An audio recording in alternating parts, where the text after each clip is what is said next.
तथागत सम्यक संबुद्ध विश्व रत्न बोधिसत्व डॉक्टर बाबा साहब अम्बेडकर और जिन जिन महापुरुषों ने, महानायिकाओं ने हमारे हक और अधिकार की लड़ाई लड़ी, उन सभी महापुरुषों को, महानायिकाओं को मैं त्रिवार वंदन करता हूं, नमन करता हूं। मंच पर उपस्थित आज के कार्यक्रम के अध्यक्ष, पामसेफ के अध्यक्ष कमलाकांत काले जी, मंच पर उपस्थित सभी मेरे पुराने सभी साथी, पाटिल साहब, सभी मंच पर उपस्थित, मातंग साहब भी यहाँ आए, मातंग साहब, और जिन्होंने मुझे इस कार्यक्रम के लिए बहुत आग्रह करके बुलाया, वो हमारे फुलाताई जादव नीचे बैठे हुए हैं, और सभी यहाँ पर उपस्थित मेरे भाई बहन माताओं को राजरत्न अम्बेडकर का जय भीम। आज बहुत लोग शायद इस कार्यक्रम के बाद थोड़ा सा ट्रोल करेंगे, ये कार्यक्रम में कैसे आए, ये कार्यक्रम में क्यों गए। मैं आप लोगों को कहना चाहता हूं, बताना चाहता हूं, चाहे वो बामसेफ हो, बुद्धिस्ट सोसाइटी ऑफ इंडिया हो, समता सैनिक दल का हो, या कोई भी मंच हो, जहां पर बाबा साहब अम्बेडकर जी की या हमारे महापुरुषों की विचारधारा हो, वहां पर मैं हमेशा मौजूद रहूंगा। जहां पर विचारधारा की बात है वहां पर मैं हूं, जहां पर विचारधारा नहीं है वहां पर मैं नहीं हूं। तो आज क्योंकि मेरे पास भी समय बहुत कम है, मुझे 5 बजे मीरा भाईंदर पहुंचना है, 2.5 घंटे का सफर है, फिर मुझे बदलापुर जाना है, इसलिए मैं बहुत ही कम शब्दों में अपनी बात रखना चाहूंगा। मैं आज क्योंकि बुद्धिस्ट सोसाइटी ऑफ इंडिया को रिप्रेजेंट करता हूं, तो बुद्ध की बात बता के अपनी वाणी को विराम दूंगा। आज की जो हालात है, हम लोग, यानी पहले तो हम लोगों में जातिवाद हुआ करता था, धर्मवाद तो है ही, लेकिन उससे भी एक बहुत बड़ा वाद हम लोगों में निर्माण हुआ है, और वो वाद है संगठनवाद। हमारे में इतना संगठनवाद हुआ है कि अगर मैं इस संगठन के कार्यक्रम में आया तो दूसरे संगठन के लोग उस पर बहिष्कार डाल देते हैं, इस संगठन के कार्यक्रम में है तो दूसरे संगठन बहिष्कार डाल देते हैं।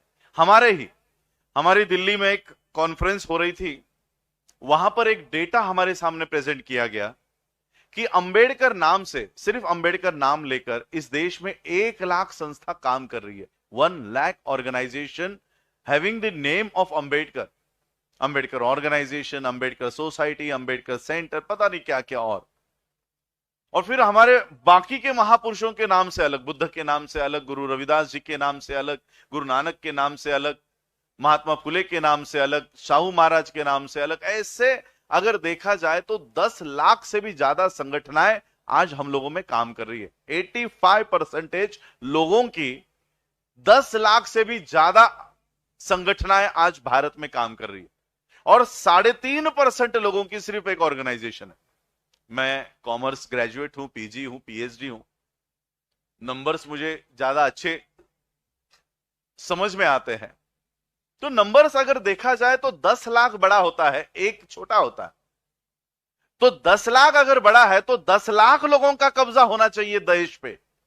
अगर संगठनाएं हमारी 10 लाख संख्या में है तो 10 लाख संगठनाओं का वर्चस्व भारत पर होना चाहिए, ना कि एक संगठन का।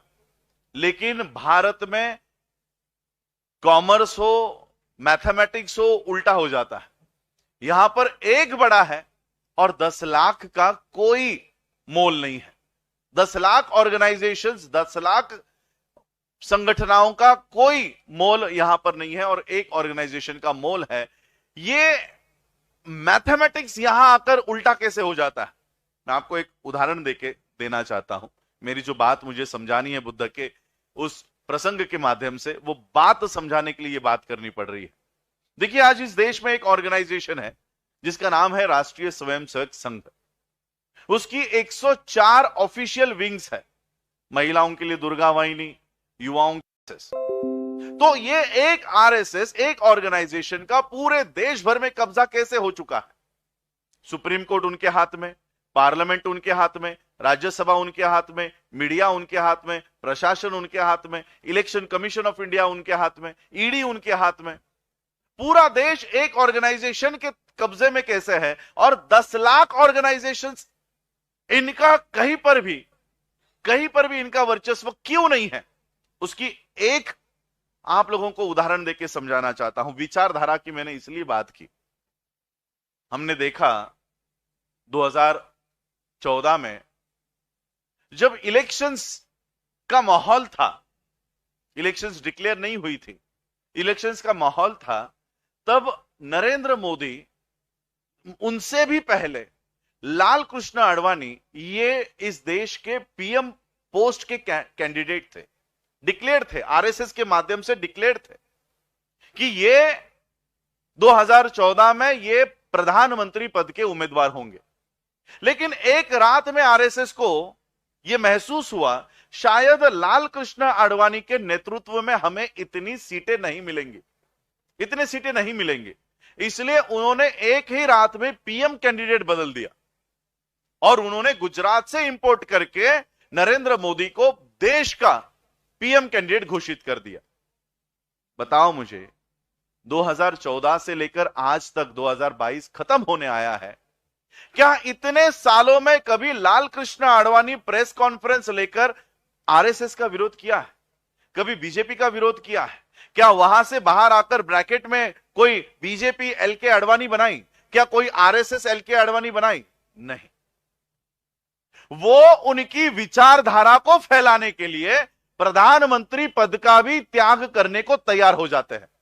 उनके लिए प्रधानमंत्री की कुर्सी बड़ी नहीं है, उनके लिए उनकी विचारधारा सबसे बड़ी है। और हम लोग एक ऑर्गेनाइजेशन के लोगों का बर्ताव इस तरह से है और 10 लाख ऑर्गेनाइजेशन में बटे हुए हम 85% के लोग, हमारा बर्ताव कैसे है? हमें अगर तहसील का भी पद नहीं दिया गया, तहसील का भी, तालुका प्रेसिडेंट कहते हो ना आप लोग, तहसील का भी पद नहीं दिया गया, मुझे कुर्सी पर भी बिठाया नहीं गया, मुझे अगर नीचे बिठाया तो मैं अपनी नई ऑर्गेनाइजेशन बना लेता। और मैं क्या करता हूं, जिस ऑर्गेनाइजेशन से मैं बाहर आया हूं, सिर्फ उसको गाली देने का काम करता हूं। विचारधारा हमें पता ही नहीं है, हमें विचारधारा का कोई लेना देना नहीं। बुद्ध का क्या विचारधारा है, बाबा साहब की क्या विचारधारा है, महात्मा फुले की क्या विचारधारा है, शिवाजी महाराज की क्या विचारधारा है, हमें उसका कोई लेना देना नहीं है। हम बस आपस में ही लगे हुए हैं। वो उनकी विचारधारा को फैलाने के लिए प्रधानमंत्री पद का भी त्याग करने को तैयार है। हम हमारी विचारधारा को फैलाने के लिए हम एक छोटा सा पद भी छोड़ने को तैयार नहीं हो रहे। और इसलिए एक बुद्ध की बात समझा के मैं अपनी वाणी को विराम दूंगा। अगर इसी तरह से हम ऑर्गेनाइजेशंस में बटे रहे, संगठनवाद में बटे रहे, तो एक दिन हमारे ऊपर क्या नौबत आएगी, ये एक बुद्ध की बात से बताना चाहता हूं। तथागत बुद्ध चारिका किया करते थे, कभी एक गांव में नहीं रुकते थे, अपने विचारधारा का प्रचार और प्रसार हर एक गांव गांव में जाकर करते थे। और वो अपने संघ के साथ, बुद्ध संघ के साथ, वो अपने संघ के साथ अलग अलग गांव में, अलग अलग प्रांत में वहां जाया करते थे। एक दिन ऐसे ही चारिका करते करते वो ऐसे नगर में आकर पहुंचे, ऐसे गांव में आकर पहुंचे, वो पता नहीं कितने सालों से उजड़ चुका था। तथागत बुद्ध के संघ ने पूछा कि ये तथागत, ये कैसा गांव है, यहां पर कोई पेड़ नहीं दिखाई दे रहे, कोई जानवर नहीं दिखाई दे रहे, सिर्फ घर है, रास्ते हैं, यहां के लोग कहां चले गए? तथागत बुद्ध ने कहा कि जाओ जरा देख कर आओ, इस गांव के लोग कहां चले गए, इस गांव के लोग कहां हैं? और सभी बौद्ध भिक्खु एक एक घर में वो छानबीन करने के लिए गए कि गांव के लोग कहां चले गए। तथागत बुद्ध भी एक घर में गए और घर में जाते ही उन्होंने क्या देखा कि सभी जो लोग हैं वो अपने अपने घरों में मरे पड़े हैं, मर गए हैं। और विशेष उन्होंने एक और जानकारी उनको प्राप्त हुई कि सभी जो लाशें हैं, घर के अंदर जो लाशें हैं, वो एक गड्ढे में पड़ी हुई है। उन्हें उस रहस्य का पता नहीं चल रहा था कि ये मरे तो है, लेकिन ये गड्ढे में कैसे है, ये गड्ढे के अंदर क्या है। और सभी लोगों के घरों में ये गड्ढे हैं। बुद्ध ने भी ये बात देखी और फिर सभी संघ बुद्ध के पास आए, बुद्ध से पूछा कि तथागत, ये क्या अजीब गांव है, ये क्या दृश्य है ये, कि सभी लोग मरे पड़े हैं, अपने अपने घरों में मरे हुए हैं, और विशेष कि अपने अपने घरों में एक गड्ढे में पड़े हुए हैं, इसका हमें रहस्य बताओ। तथागत बुद्ध ने सारा एनालिसिस किया और इस गांव के ऊपर क्या हुआ होगा वो तथागत बुद्ध ने उन बौद्ध भिक्षुओं को बताया। तथागत बुद्ध ने कहा, ये जो गांव है, इस गांव पर पिछले 10-15 सालों से बारिश नहीं हुई। बारिश न होने की वजह से धीरे धीरे यहां के पेड़ पौधे सूख गए, मर गए। सारे जो जानवर थे वो पानी की तलाश में अलग अलग गांवों में, अलग अलग दिशाओं में चले गए। लेकिन इस गांव के लोग गांव को छोड़ना नहीं चाहते थे, क्योंकि उनके घर थे, जमीन थे, खेत थी, इसलिए वो अपने गांव में ही रहना चाहते थे। और जिंदा अगर रहना है तो पानी चाहिए, और इसलिए वो अपने अपने घरों में कुआं खोद रहे थे। वो अपने अपने घरों में कुआं खोद रहे थे, और कुआं खोदते खोदते वो उसी में मर गए, और आज उसी कुएं में इनकी लाशें और इनके पिंजर पड़े हुए हैं। बुद्ध के संघ ने पूछा कि तथागत, क्या ये सारे जीवित नहीं रह सकते थे? तथागत ने कहा, रह सकते थे। ये सारे लोग जीवित रह सकते थे, ये सारा गांव फल फूल सकता था अगर इस गांव के लोग इकट्ठा होके सिर्फ एक कुआं अगर खोदते, तो ये सारे के सारे लोग जिंदा रह सकते थे अगर एक होकर एक कुआं खोदते। आज इस देश का संविधान नष्ट हो रहा है, आज इस देश की सारी लोकतंत्र, डेमोक्रेटिक कंडीशंस खत्म हो रही है, सुप्रीम कोर्ट खत्म हो रहा है, मीडिया तब से ही हमारा नहीं था, सारी पब्लिक सेक्टर खत्म हो रही है, और हम अलग अलग बंटकर आंदोलन कर रहे हैं। आज इस देश का अगर संविधान बचाना है, इस देश का लोकतंत्र बचाना है, तो अलग अलग कुआं खोदकर हम लोग जीवित नहीं बच पाएंगे। अगर हमें जीवित बचना है तो हमें एक होकर यह लड़ाई लड़नी होगी, इन मनुवादियों के सामने एक होकर हमको लड़ना होगा। और इसलिए मैं आज आपके मंच पे हूं, यह बताने के लिए कि मैं आपके लड़ाई के साथ, हमारे लड़ाई के साथ हम एक है, एक होकर हम लड़ेंगे। बस यही बात मैं आज आप लोगों को यहां कहने आया था। मैं आज बामसेफ के इस 39 राष्ट्रीय अधिवेशन के लिए तहे दिल से मनोकामना देता हूं, मंगल कामनाएं देता हूं। और इसी तरह से हमारे सभी, हम लोग उनको SC ST OBC, जिसको हम एक शॉर्ट टर्म दे दिया है, मूल निवासी, SC ST OBC माइनॉरिटीज, सारे माइनॉरिटीज, चाहे वो क्रिश्चियन हो, सिख हो, मुस्लिम हो, सभी माइनॉरिटीज, एक मंच पर हम लोगों को लड़ना है। और एक मंच पर एक होकर हमें इन मनुवादियों से, RSS से, इतनी बड़ी ऑर्गेनाइजेशन, इनके पेड़ नहीं, डेडिकेटेड 85 लाख वर्कर्स आज काम कर रहे हैं।